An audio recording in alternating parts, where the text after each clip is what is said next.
जरा सोचो, एक गैंगस्टर अपने प्यार को बचाने के लिए पूरे अंडरवर्ल्ड से अकेला भिड़। चलिए सुनते हैं हमारी आज की कहानी। कहानी की शुरुआत होती है कैस्पर नाम के एक गुंडे से जो मेक्सिको का रहने वाला था। एक दिन उसने बेनितो नाम के एक लड़के को अपनी गैंग में शामिल करने की सोची और उसे अपने लीडर मागो के सामने लेकर आया। मागो ने बेनितो को देखा और फिर उसे अपनी गैंग के गुंडों से मुकाबला करने को कहा। बेनितो की ताकत और उसका जज्बा देखकर मागो काफी खुश हुआ, इसलिए उसने बेनितो को अपनी गैंग में शामिल कर लिया। इसके बाद उसने बेनितो का नाम बदलकर स्माइली रख दिया। पता चलता है कि कैस्पर मार्था नाम की एक लड़की से प्यार करता था, लेकिन वो कैस्पर के कामकाज से बिल्कुल अनजान थी। उसने कई बार कैस्पर से पूछा भी, लेकिन कैस्पर ने उसे कभी सच नहीं बताया। वो नहीं चाहता था कि मार्था के बारे में उसकी गैंग को हल्की सी भी भनक लगे, इसलिए वो हमेशा उससे छिपकर मिलता था। उसने स्माइली से भी इस बात को राज रखने को कहा। इसके बाद वो स्माइली को गैंग के बाकी मेंबर्स से मिलवाने ले गया। तभी मागो ने कैस्पर से पूछा कि वो आजकल कहाँ गायब रहता है, लेकिन कैस्पर ने बड़ी चालाकी से बात टाल दी। इसके बाद मागो ने उन्हें एक दुश्मन गैंग का आदमी दिखाया और स्माइली को उसे गोली मारने को कहा। स्माइली ने पहले कभी ऐसा काम नहीं किया था, तो वो थोड़ा हिचकिचा रहा था, इसलिए कैस्पर ने उसकी मदद की और गोली चलाते ही स्माइली उसकी गैंग का हिस्सा बन गया। गोली चलाने के बाद स्माइली काफी दुखी हो गया, पर मागो ने उसे समझाया कि जल्द ही उसे इसकी आदत हो जाएगी। बाद में जब कैस्पर मार्था से मिला तो वो काफी गुस्से में थी, क्योंकि कैस्पर अब तक उससे अपना राज छिपा रहा था। लेकिन तभी अचानक मागो वहाँ पहुँचा और जब उसने मार्था के बारे में पूछा तो कैस्पर ने झूठ कह दिया कि ये तो दूर की दोस्त है मेरी, मैं नहीं जानता इसे ज्यादा लाड प्यार नहीं हमारा। इस पर मार्था गुस्सा होकर वहाँ से चली गई। इसके बाद हम सायरा नाम की एक लड़की को देखते हैं जो अपने पिता और चाचा के साथ गैर कानूनी तरीके से मेक्सिको से अमेरिका जाने की फिराक में थी। जब वो तीनों साथ में एक जंगल से गुजर रहे थे तो उसके चाचा ने उसे एक फोन नंबर दिया और कहा कि अगर रास्ते में कुछ भी हो जाए तो वो इस नंबर पर उसके परिवार को खबर कर दे। इसके बाद वो चलते चलते मेक्सिको शहर तक पहुँचे और फिर उन्होंने गैर कानूनी तरीके से एक ट्रेन में छिपकर यूएस से जाने का फैसला किया। इधर मागो ने अपनी गैंग की एक मीटिंग बुलाई और कैस्पर पर अपनी जिम्मेदारी ठीक से ना निभाने का इल्जाम लगाया। फिर जैसे ही मीटिंग हुई तो अचानक मार्था उसे ढूंढते हुए वहां आ गई और उसे देखकर कैस्पर काफी घबरा गया। वो उसे गैंग से दूर रखना चाहता था, लेकिन अब मागो ने उन्हें देख लिया था। इसके बाद मागो मार्था को अपने साथ अंदर ले गया और बाकी गैंग वालों ने कैस्पर को बुरी तरह पीटना शुरू कर दिया, क्योंकि उसने गैंग के सरदार से झूठ कहा था। उधर मार्था से बात करके मागो को पता चला कि मार्था कैस्पर की गर्लफ्रेंड है और उसी के साथ समय बिताने के चक्कर में कैस्पर अक्सर गायब रहता था। इसके बाद मागो ने हैवानियत में आकर मार्था से जबरदस्ती करने की कोशिश की, लेकिन जब उसने मना किया तो मागो ने उसे जान से मार दिया। इसके बाद उसने बाहर निकलकर कैस्पर को मार्था की मौत की खबर दी और कहने लगा कि उसे जल्द ही कोई और लड़की मिल जाएगी, तो ज्यादा उदास होने की जरूरत नहीं है इसके पीछे। इसके बाद मागो ने स्माइली को एक बंदूक दी और कैस्पर को अपने साथ नए मिशन पर चलने को कहा। आखिरकार वो तीनों उसी ट्रेन में चढ़ गए जिसमें सायरा अपने पिता और चाचा के साथ थी। थोड़ी देर बाद भारी बारिश होने की वजह से ट्रेन रुक गई और अचानक मागो की गैंग ने लोगों को लूटना शुरू कर दिया। तभी मागो की नजर सायरा पर पड़ी और वो उस पर भी जोर जबरदस्ती करने लगा। ये देखकर कैस्पर की आंखों के सामने मार्था की झलक आ गई और उसके सर पर खून सवार हो गया। उसने एक ही झटके में मागो को जान से मारकर उसे ट्रेन से नीचे फेंक दिया।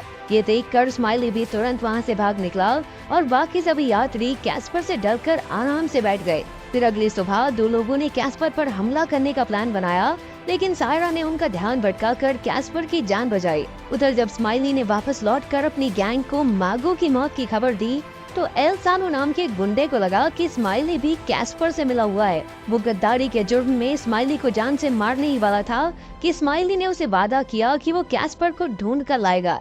आखिरकार एल सालो मान गया और उसने स्माइली को एक बंदूक देकर कैस्पर को गोली मारने का ऑर्डर दिया, लेकिन साथ ही साथ उसने ये भी कहा कि अगर स्माइली कैस्पर को नहीं मार सका तो वो उसे जरूर मार देंगे। इसके बाद स्माइली वहाँ से निकल तो गया, लेकिन एल सालो को यकीन नहीं था कि वो ये काम सच में कर पाएगा, इसलिए उसने अमेरिका में मौजूद अपने साथियों से मदद मांगने का फैसला किया।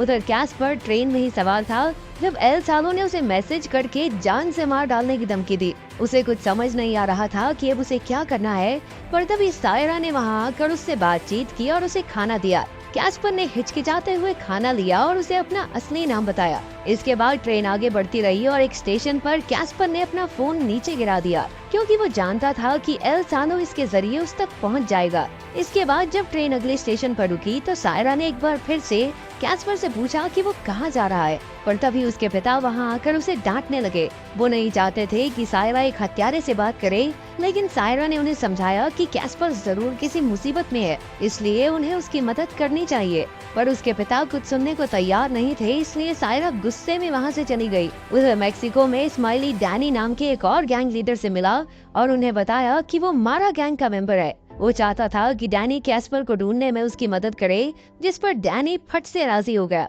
उधर कैस्पर और सायरा में फिर से बातें शुरू हुई और कैस्पर ने उसे बताया कि वो जिंदगी में एक बार हवाई जहाज में जरूर बैठना चाहता है। इसके बाद सायरा कहने लगी कि एक ज्योतिष ने उसे बताया था कि वो एक शैतान के साथ अमेरिका जाएगी और अब उसे लगता है कि शायद वो कैस्पर ही है। इस पर कैस्पर ने कहा कि जब वो दोनों यूएस पहुंच जाएंगे तो वो सायरा को हवाई जहाज की फैक्ट्री दिखाने ले जाएगा। फिर सायरा ने उसे अपने साथ ही रुकने को कहा, लेकिन कैस्पर ने इनकार कर दिया क्योंकि उसे यकीन था कि मारा गैंग के गुंडे उसे जल्द ही ढूंढ निकालेंगे। उधर स्माइली और डैनी की गैंग मिलकर कैस्पर को ढूंढ रहे थे। रास्ते में एक आदमी ने उन्हें बताया कि कैस्पर ट्रेन से यूएस जा रहा है। वहीं ट्रेन में जब अगला स्टेशन आने वाला था तो कैस्पर ने सभी यात्रियों को ट्रेन से उतरने को कहा, क्योंकि वो जानता था कि आगे पुलिस की तलाशी होगी जिसमें गैर कानूनी तरीके से यूएस जा रहे लोग पकड़े जाएंगे। उसकी बात मानकर सब स्टेशन से पहले ही उतर गए और चलकर आगे बढ़ने लगे।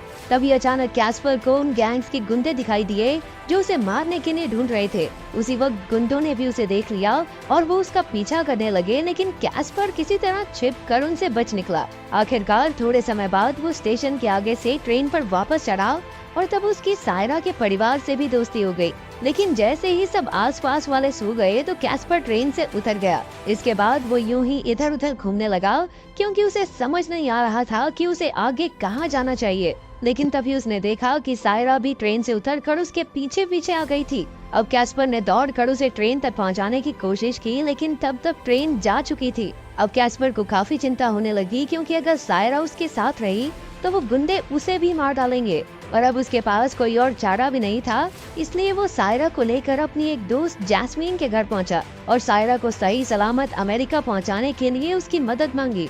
आखिरकार जैस्मीन मान गई और उसने उन दोनों को खाना खिलाया। फिर उसने सायरा को आराम करने भेज दिया और कैस्पर से बात की। तब कैस्पर ने उसे बताया कि वो सायरा को सरहद पार करवा कर उसके परिवार से मिलवाना चाहता है, लेकिन जैस्मीन को उसकी बात पर यकीन नहीं हुआ। उसने कैस्पर को बताया कि एल सारो पहले ही उसे ढूंढता हुआ यहाँ तक आ चुका है और हो सकता है कि वो दोबारा भी आए। लेकिन कैस्पर को यकीन था कि जैस्मिन उसकी मदद जरूर करेगी। उधर ट्रेन पर जब सायरा के पिता की आंख खुली तो उन्होंने देखा कि सायरा ट्रेन से गायब थी।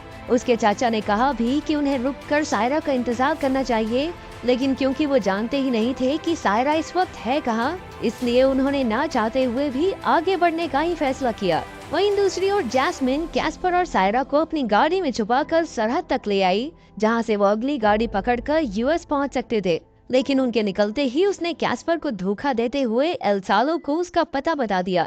वहीं जब कैस्पर और सायरा गाड़ी में बैठे तो कैस्पर मार्था की याद में उसकी वीडियोस देखने लगा। उसने सायरा से पूछा कि क्या उसे डर नहीं लगता, लेकिन सायरा को पूरा यकीन था कि कैस्पर उसे किसी भी मुसीबत से बचा लेगा। ये सुनकर कैस्पर ने उसे अपने शरीर के जख्म दिखाए जो उसे मागो की तरफ से लड़ते हुए मिले थे, लेकिन मागो को उसकी वफादारी की कोई कद्र नहीं थी। उसने एक ही पल में उस लड़की को मार डाला जिससे वो बेहद प्यार करता था।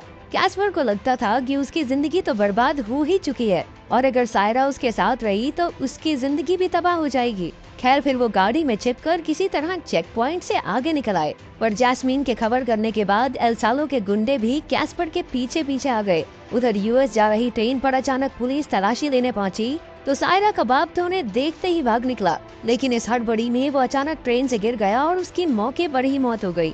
वहीं दूसरी ओर सायरा और कैस्पर एक कैंप में पहुंचे जहां सायरा को कुछ लोग मिले जो उसके साथ पहले ट्रेन में जा रहे थे। जब सायरा ने उनसे अपने परिवार के बारे में पूछा तो पता चला कि उसके पिता की मौत हो गई है। ये खबर सुनकर वो पूरी तरह से टूट गई और एक चर्च में जाकर फूट फूट कर रोने लगी। तभी कैस्पर वहाँ आया और उसने सायरा को हौसला दिया। आखिरकार वो दोनों कैंप से बाहर आ गए और कैस्पर ने सायरा से वादा किया कि वो उसे न्यू जर्सी पहुंचा कर रहेगा। उसके पिता के मर जाने के बाद अब सायरा को ही अपनी छोटी बहनों का ध्यान रखना होगा। सायरा ने उससे वादा किया, लेकिन उसे कैस्पर की भी चिंता हो रही थी। सायरा ने कैस्पर को भी अपने साथ चलने को कहा और आखिरकार वो मान भी गया। इसके बाद वो दोनों चलते चलते एक नदी तक पहुँचे जिसके उस पार अमेरिका की जमीन थी। अब उन्होंने तैर कर ये नदी पार करने का फैसला किया। सबसे पहले सायरा नदी में कूदी, पर तभी अचानक एल सालो के आदमी वहां आ पहुंचे और उन्होंने कैस्पर पर हमला कर दिया।